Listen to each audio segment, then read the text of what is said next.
Vamos a iniciar la mesa Atención a la Diversidad. Para ello contamos con dos personas del ámbito de atención a la diversidad.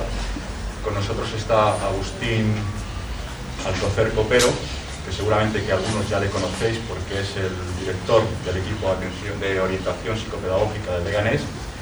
Es orientador, ha sido maestro de educación especial y ha sido maestro de audición y lenguaje. En estos momentos también forma parte de algunos colectivos de renovación pedagógica, como es el colectivo de Escuela Abierta de Getafe o la Casa de Educación de Leganés. Ha participado o ha escrito algunos artículos con algunos compañeros de atención a la diversidad también, y la idea es dar hoy un poquito más de qué es la atención a la diversidad con la nueva ley. Y excusar a Inés de Aroaz, que es la persona que iba a venir de Plena Inclusión de España. No ha podido venir por motivos personales, y tenemos que su tocaya, Inés también, Inés Guerrero Bueno, que en estos momentos viene de Plena Inclusión Madrid y es la responsable del área de infancia de Plena Inclusión Madrid, así como de atención temprana y educación o el programa de exclusión social, y también forma parte del servicio de asesoría educativa. Entonces, bueno, vamos a intentar entre las dos personas pues un poquito ver la atención a la diversidad. Primero va a hablar Agustín y después empezaría la compañera. Vale, pues muchas gracias. Es verdad que aquí hay gente que ya nos conocemos. Bueno, pues la idea es hacer una pequeña aproximación a cómo está la situación de la atención a la diversidad y la educación inclusiva, también viendo un poco el nuevo marco de la LOMLOE, que yo creo que nos vamos a complementar muy bien en este sentido. Yo quisiera hacer primero antes antes de entrar en algunos aspectos de la nueva ley de educación, me parecía importante hacer alguna referencia, alguna reflexión sobre qué entendemos por atención a la diversidad y qué entendemos por educación inclusiva. Yo creo que son conceptos que manejamos muchísimo. ¿Se oye ahora? Vale, perdonad, entonces. Yo creo que son conceptos que estamos usando, pero no sé si realmente estamos todo el mundo de acuerdo en qué entendemos por esto de educación inclusiva, porque se habla mucho de educación inclusiva, pero bueno, realmente de qué hablamos cuando hablamos de educación inclusiva. En primer lugar, algunos previos que yo creo que tenemos que tener en cuenta. En primer lugar, inclusión no es lo mismo que integración.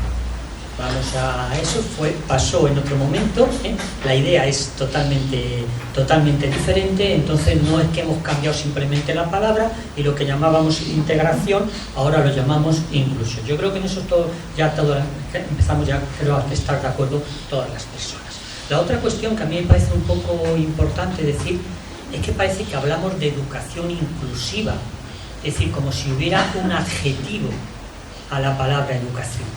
Yo soy de los que pienso, como lo dice la profesora María Antonia Casanova y otras autoras, que la educación o es inclusiva o no es educación.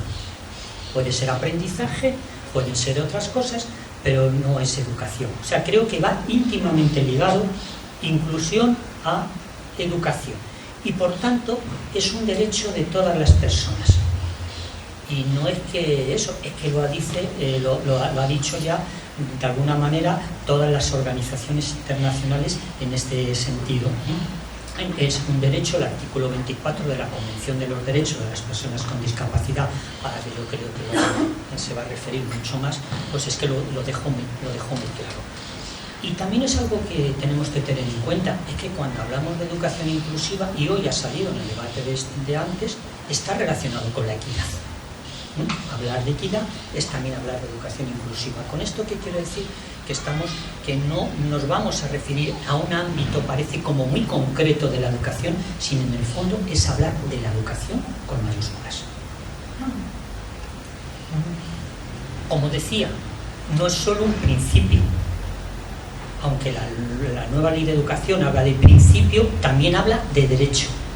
Y no es una modalidad de escolarización. Como alguien ha podido también entender la modalidad de escolarización de educación inclusiva. No es una modalidad, es como tal un derecho. No me voy a entretener más en este tema, pero yo creo que partimos de esa idea.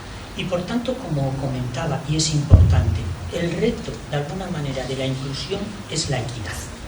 No podemos entender la equidad si no es para todas las personas. Entonces yo creo que, y en ese sentido, es el valor que supone la atención a la diversidad. La diversidad no la podemos entender como un problema. La diversidad la tenemos que entender como un factor de enriquecimiento. Y eso es clave para poder seguir avanzando en esta idea. Algunos mitos sobre esto que nos pueden un poquito también a situar el concepto de inclusión.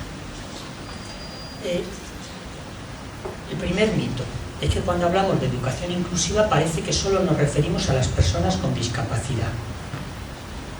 Yo creo que eso. Es verdad que una vez más las personas con discapacidad o las personas más vulnerables nos dicen por dónde tenemos que ir, pero no nos referimos solo a las personas con discapacidad. Otro mito que yo creo que está también en nuestra situación y que tenemos que ir rompiendo. Pensar que las personas que tienen algún tipo de dificultad, las personas con discapacidad, las tienen que atender preferentemente expertos. Es decir, no es una cuestión de que si no hay expertos, parece que no pueden ser atendidos en el ámbito educativo. Con esto no quiere decir que no tengan que haber especialistas de PT y de AL, pero pensar que eso es lo único, creo que nos estamos equivocando. Es la educación para todas las personas. Y en este sentido hay otro mito también que nos sigue, por tanto, acompañando mucho. Pensar que las prácticas clínicas son más importantes que las prácticas pedagógicas. Yo voy a poner un ejemplo. Lo tenemos aquí recientemente en la Comunidad de Madrid. Sabéis algunas personas que para que un alumna con trastornos del espectro autista pueda recibir un apoyo más extenso, hablamos de un apoyo más extenso o como se llama, apoyo extenso especializado, si no va acompañado de un certificado médico clínico que diga que el alumno tiene trastorno del espectro autista, no tiene derecho a estos apoyos. Ahora bien, si va a educación especial o va a otro sitio, no importa, pero para recibir apoyo en un centro preferente TEA, que llamamos centros preferentes TEA, de estos apoyos más dirigidos, pues tiene que tener un informe clínico. Una vez más, desde la propia administración, tenemos ese sesgo de que parece que lo clínico tiene que tener más peso que lo pedagógico. Y otro mito, y yo creo que antes ha salido y lo habéis planteado, el mito de que las escuelas son solo para desarrollo de aprendizajes cognitivos y aprendizajes académicos. Si pensamos que la escuela solo es para eso, entonces mal vamos. Me explico decir. Yo creo que, bueno, pues estos son algunos mitos que todos compartimos, pero que de alguna manera son barreras, por así decirlo, para ir avanzando en la educación inclusiva. Voy a plantear, yo creo que está en nuestro imaginario, muchas veces se ha planteado, como por tanto, dos modelos de entender esto. Porque no es lo mismo integración que educación inclusiva. Lo digo, que inclusión, no es lo mismo. Entonces se plantea como dos modelos. Aquí tenemos un modelo. Pensar que el alumno es el que tiene la deficiencia. Con esto no quiero negar de que las personas no tienen necesidades y no tienen determinadas situaciones. Me estoy diciendo, cuidado, no quiero decir esto, sino es poner la mirada en que el alumno es el deficiente. Entonces, ¿esto qué supone? Si partimos de ahí, si partimos partimos sobre todo del diagnóstico clínico y ponemos la mirada ahí, todo lo que se desarrolla a partir de ahí es una manera diferente, que significa que es el niño que se tiene que acomodar. El niño se tiene que acomodar a esa situación que Elena planteaba de la clase para el grupo medio, y entonces el niño o algún niño con alguna situación se tiene que acomodar.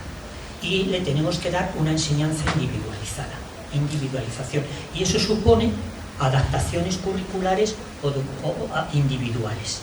Esto es lo que viene funcionando muchas veces. Hacemos un día una adaptación curricular que en el fondo es una adaptación del currículum y que en la práctica está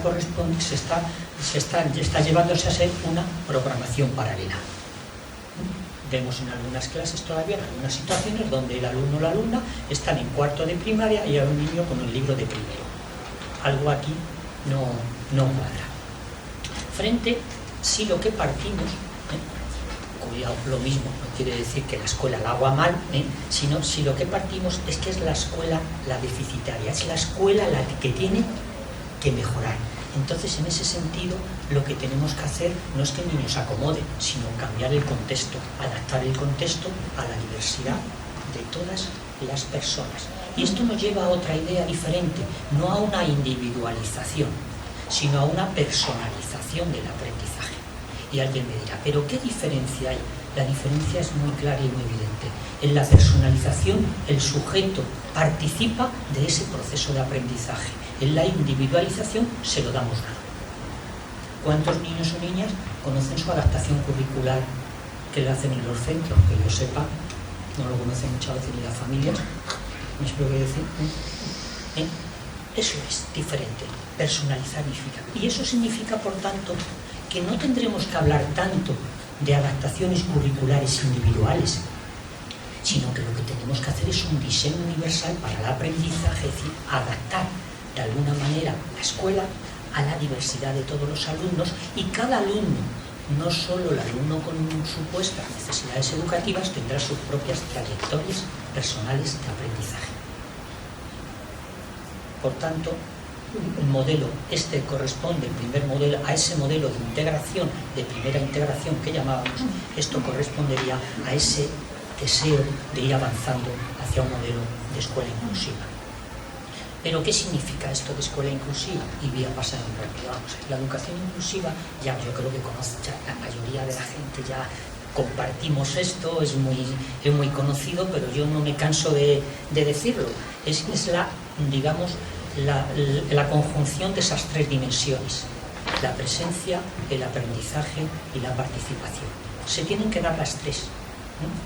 Si puede haber presencia en la escuela, pero si no hay aprendizaje y no hay participación, no estaríamos hablando de educación inclusiva. Y a la inversa. Perdonad, a mí que alguien me diga que la educación especial es inclusiva, yo lo siento, pero no lo comparto.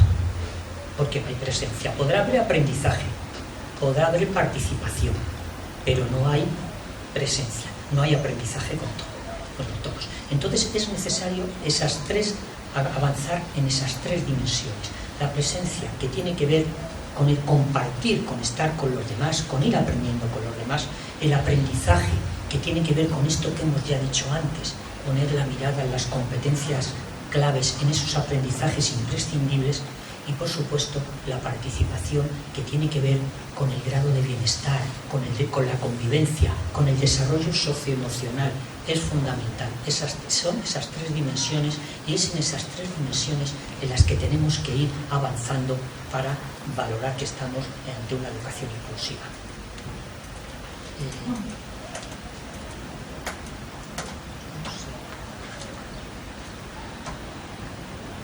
Voy muy rápidamente diciendo algunos aspectos de qué significa, para luego entrar muy rápidamente en la norma, ¿vale?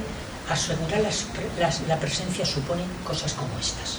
Son algunas propuestas, Supone que tenemos que hacer una identificación temprana de las necesidades del alumnado. Luego ya veremos cómo algunas de todas estas cosas, y muchas de estas las contempla ya la nueva ley de educación. Supone, evidentemente, que tenemos que dotarnos de servicios públicos de orientación educativa, clave fundamental. Supone, y esto lo insisto muchas veces, tiene que haber un cambio en la concepción de la evaluación psicopedagógica. Aún todavía hacemos evaluaciones psicopedagógicas, creo, demasiado pensadas en la dificultad del niño y no pensadas en las barreras con las que esta persona se encuentra y cómo podemos ayudar para afrontar esas barreras. Es un cambio de mirada diferente. Y esto nos tiene que llevar también a pensar qué papel tienen que hacer los dictámenes de escolarización y si tiene que haber dictámenes de escolarización. Les voy a decir, cuidado, y aquí se nos abre un debate, que a mí me parece que es interesante que pongamos encima de la mesa sin problemas. Esto quiere decir, claro, y tiene que ir acompañada de una dotación de recursos. Es que esto sería una ingenuidad pensar que no es necesario. Y hay que entender esa acción orientadora como un verdadero trabajo en red. yo cada vez he puesto más la necesidad de una intervención sociocomunitaria para abordar todas las necesidades que surgen de la escuela. Y estas son algunas de las cuestiones que son fundamentales. Asegurar la presencia y la participación también supone esto. Sí, perdón. Sí, ahora, asegurar la presencia y la participación supone cuestiones como estas. Se ha dicho, lo hemos hablado antes, un currículum abierto, un currículum flexible, un currículum que ponga la prioridad en las competencias claves, que refleje la diversidad cultural de una población, e insisto, donde avancemos hacia diseños universales para el aprendizaje, que es fundamental. ¿Qué significa esto de un diseño universal para el aprendizaje? En el fondo lo que significa es acceder el currículum para todas las personas. Lo mismo que hemos hecho con un edificio. Un edificio tiene la entrada de una rampa, hay unas escaleras, hay un ascensor, hay diferentes formas de acceder al edificio. Cada uno usa la forma que mejor le convenga. La rampa, puedes también utilizarla porque vienes con el carro de la compra. Pues eso es la idea que tenemos que concebir el currículum, como una manera de que todas las personas puedan acceder. Por tanto, contemplando en ese sentido distintas maneras de implicarte en el aprendizaje, es decir, distintos ritmos, como señalaba Elena Martín, en el aprendizaje, diferentes maneras de representar la información y diferentes maneras de expresar esa información y de acción con esa información. Es decir, esto es lo que se ha dado a conocer con el DUA, que no me voy a entretener ahora, quedaría para más de una charla. Esta es la clave. Y esto es lo que nos permite el marco para que después cada alumno vaya elaborando, vaya desarrollando su propia trayectoria personal de aprendizaje. Hay quienes van a aprender mejor a nivel visual, hay quienes aprenden mejor a nivel auditivo, hay quienes necesitan un ritmo más lento para hacer determinada tarea. Eso que comentaba Elena es adaptarse a la diversidad del alumnado. Y esa es la clave cuando hablamos de los diseños universales para el aprendizaje, que en el fondo responden a cómo aprendemos, a las distintas formas de entender desde la neurociencia el aprendizaje, desde el reconocimiento, desde las estrategias y desde lo que significa las redes afectivas. Pero, por supuesto, asegurar el aprendizaje y la participación suponen también unas ratios adecuadas, supone potenciar prácticas educativas que vayan, lógicamente, potenciando lo social y lo individual. Yo creo que no me voy a entretener en esto, y supone también la posibilidad de organizar el currículum por ámbitos. Ha salido, ¿no? Y yo creo que es fundamental esa interrelación de los aprendizajes. Pero asegurar también la participación juega un papel muy importante, la convivencia, el desarrollar distintos programas de convivencia, la importancia que tienen los apoyos naturales, la importancia que tiene la red de apoyos entre niños y niñas, todo tipo de programas que favorezcan la interacción, la mediación entre iguales.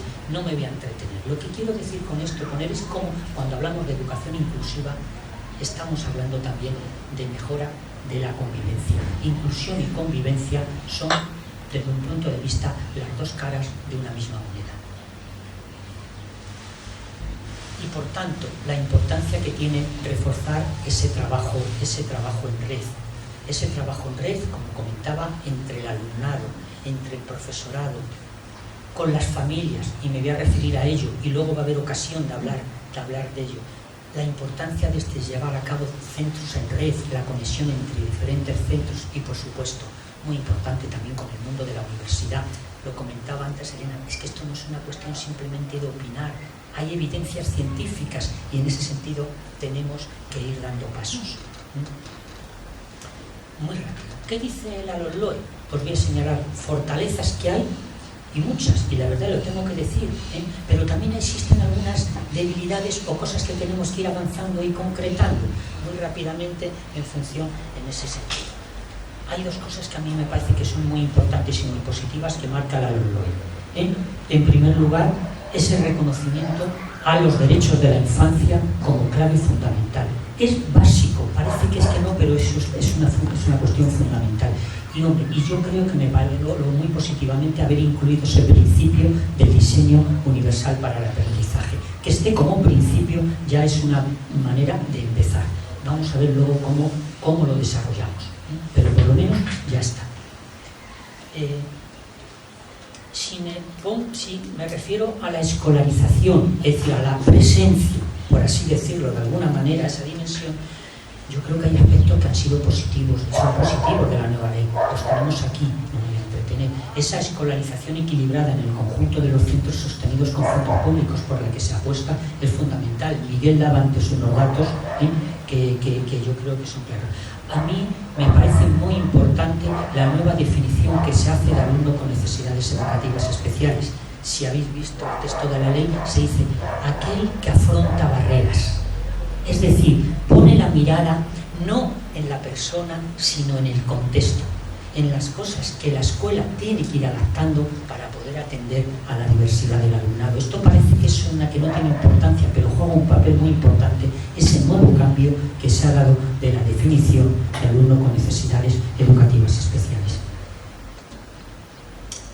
Observo algunas debilidades también, y en este sentido tenemos que ir avanzando. Yo no tengo tan claro si tenemos que seguir hablando de modalidades de escolarización. ¿Me explico? Decir, ahí la ley no lo termina de aclarar y yo creo que tenemos que aclarar. ¿No será mejor hablar de una única modalidad de escolarización con distintos niveles de intensidad de apoyo, que unos alumnos puedan tener más apoyo, otros menos, en función de sus necesidades? Ahora fijaros que tenemos modalidades de escolarización: ordinaria con apoyo, centro preferente, educación especial, no sé qué, no sé cuántos. Yo no sé.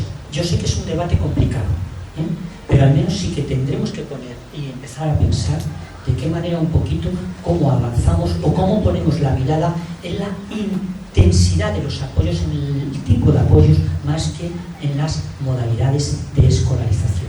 Claro que tendremos que hablar de una dotación de recursos para esto. Por supuesto, tendremos que ir avanzando, pero ¿avanzar para qué? Que eso es lo que me parece muy importante. Aquí hay algún dato, Miguel lo decía, cuando decíamos esa desescolarización desequilibrada. Fijaros, la situación de desventaja socioeducativa, lo presentaba antes Miguel, estos son los datos a nivel global, no está sacado solo de la Comunidad de Madrid. Fijaros que los centros públicos, un 80% en alumnado de situación de desventaja, en la enseñanza concertada un 19,6%, y en la enseñanza privada no concertada ni existe. Me explico, decir, esto es una realidad de ese desequilibrio con lo que nos estamos encontrando y que yo espero que podamos ir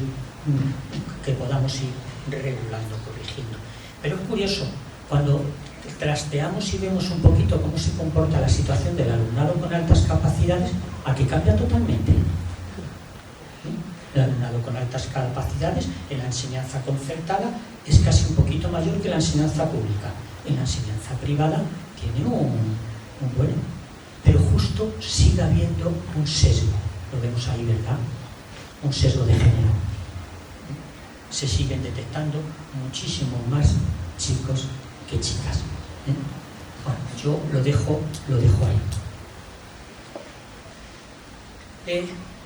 Punto 1 del artículo 74 de la ley dice: la escolarización de este alumnado en unidades o centros de educación especial, que podrá extenderse hasta los 21 años, solo se llevará a cabo cuando sus necesidades no puedan ser atendidas en el marco de las medidas de atención a la diversidad en los centros ordinarios. Claro, a mí me surge la pregunta: ¿cómo controlamos esto? ¿Cuándo no pueden ser atendidas en los centros ordinarios? ¿Dónde ponemos la concreción? Y pongo un ejemplo. En los últimos 10 años, desde el 2008-2009 al 2018-2019, ha aumentado la educación especial. Ha aumentado aproximadamente un 20% la escolarización, según datos sacados. Cuando el conjunto de la escolarización del alumnado, el conjunto de todo el alumnado en las enseñanzas no universitarias, ha crecido un 10%. Se ha duplicado, por así decirlo, la escolarización, la educación especial, frente a la educación, al conjunto de crecimiento del alumnado. Evidentemente, este punto 1 del artículo 74 ya estaba en la ley.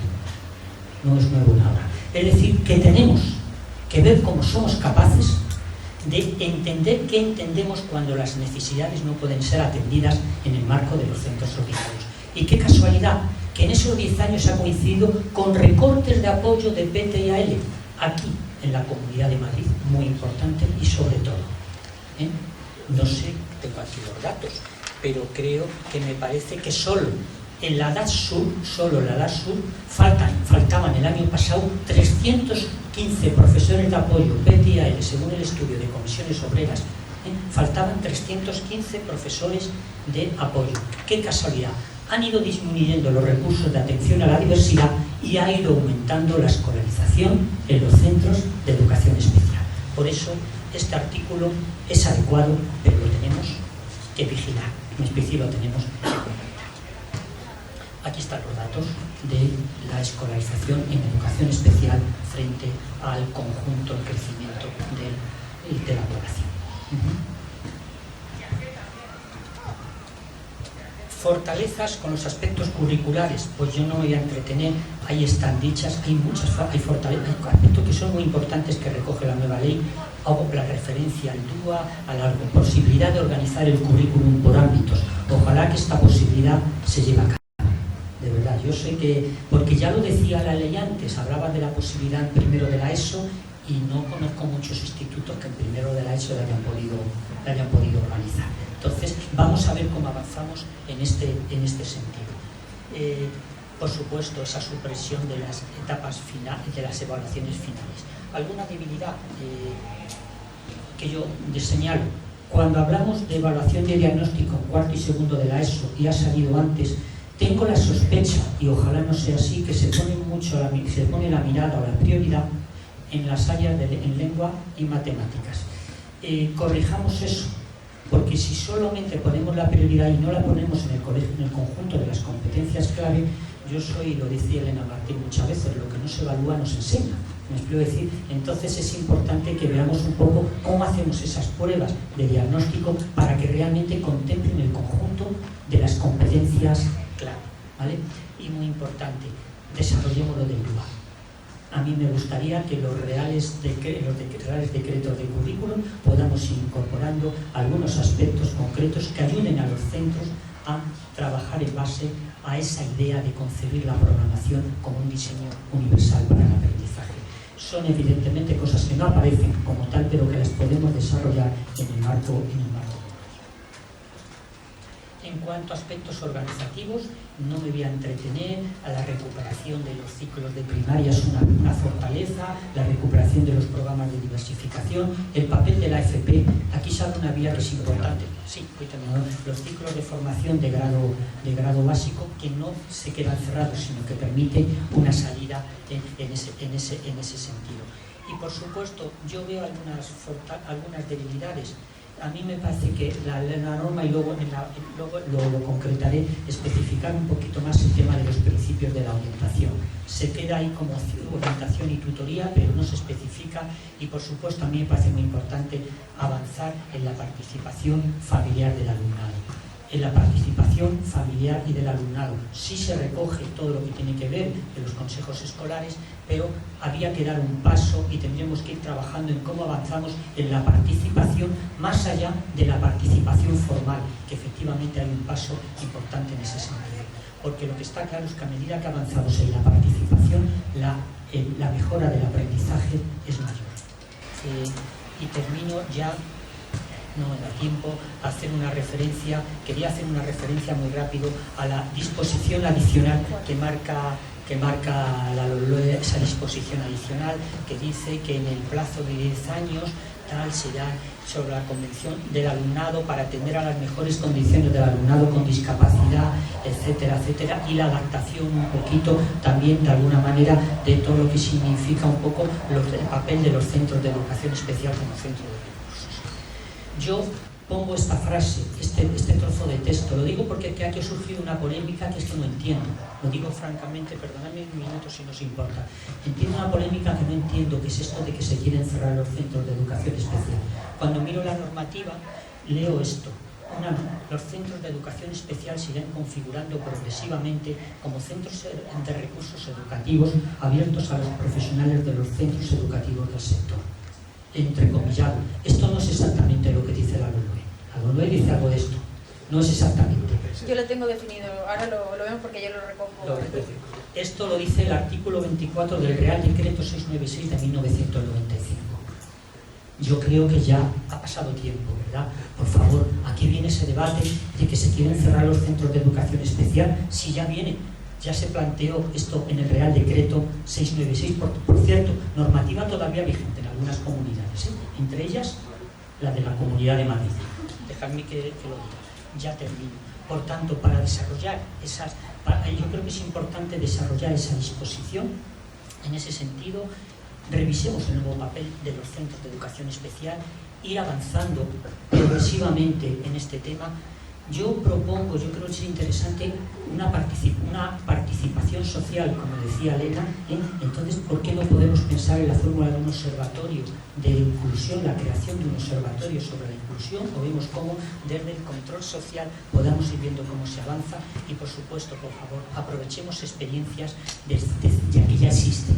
La idea de los centros preferentes de alumnado con trastorno del espectro autista, con sus luces y sus sombras, pueden ir funcionando. ¿Por qué no lo extendemos al alumnado, por ejemplo, con discapacidad intelectual moderada? Desde el equipo de atención temprana y desde el equipo de Leganés ya presentamos una propuesta a esta dirección territorial hace 2 años. No sabemos en qué papelera terminó, en qué trituradora, porque lo cierto es que no se volvió a hablar. Eso sí, tuvimos la ocasión de compartirlo con Plena Inclusión Madrid y con la Asociación Protégeme recientemente aquí en Leganés. No me voy a entretener sobre las competencias. Esto afecta a las competencias del profesorado también. Luego, si eso nos entretenemos, y simplemente terminar diciendo que la importancia, el capital social que supone la comunidad educativa, el capital social que supone el resto de niños y niñas. Podríamos aquí poner muchísimos ejemplos de lo que esto supone. Y por supuesto, por nada, para decir eso, que las escuelas inclusivas son para todos los niños y niñas, mejoran la convivencia, hacen posible la equidad y desde luego sirven mejor a una comunidad.